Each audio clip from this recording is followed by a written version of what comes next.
এখন এটা নিয়ে সমস্যা ছিল, সমস্যা নাই।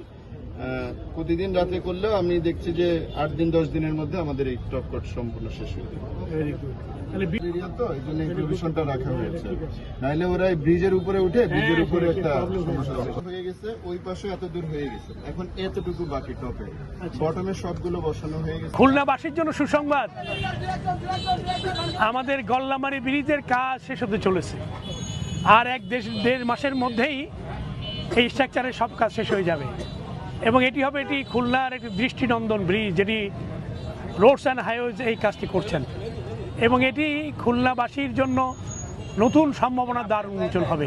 4 লেনকে শহরের সাথে 4 লেনকে কানেক্ট করবে এই গল্লামারী ব্রিজ এবং রোডস অ্যান্ড হাইওয়েজ দিনরাত পরিশ্রম করে এই ব্রিজের কাজ সম্পন্ন করতে চলেছেন এবং দীর্ঘদিনের ভোগান্তির অবসান ঘটবে এই ব্রিজের মধ্যে চালুর মধ্যে দিয়ে।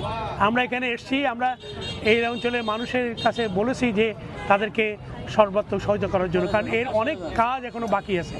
4 লেনের কাজ বাকি আছে, সাইড ড্রেনের কাজ বাকি আছে, ফুটপাথের কাজ বাকি আছে। এই সব কাজ করতে গেলে এখানে বাজার আছে, বড় একটি বাজার। এই বাজার মালিক সমিতি এবং এখানকার যারা জনপ্রতিনিধি আছে, আমাদের দলীয় নেতৃবৃন্দ আছেন, তারা আজকে এসছেন। তারা সবাই মিলেই এই ব্রিজের বাকি কাজ শেষ করার জন্য সহায়তা করবেন। এমন একটি কাজ যে কাজের সুফল পাবে খুলনাবাসী, খুলনা জেলা এবং খুলনা মহানগরীবাসী এবং বিদেশ থেকে যারা আসবেন, বিভিন্ন জায়গা থেকে যারা আসবে। এখন তো এটা ট্যুরিজম শহর হতে চলেছে, ট্যুরিজমের জন্য এই ব্রিজটি অত্যন্ত গুরুত্বপূর্ণ। বাইরে যারা আসবে তারা দেখবেন একটি দৃষ্টিনন্দন ব্রিজ এখানে চালু হয়েছে। আমরা আশাবাদী এই কাজ দ্রুত শেষ হবে এবং খুলনাবাসী এর সুফল পাবে।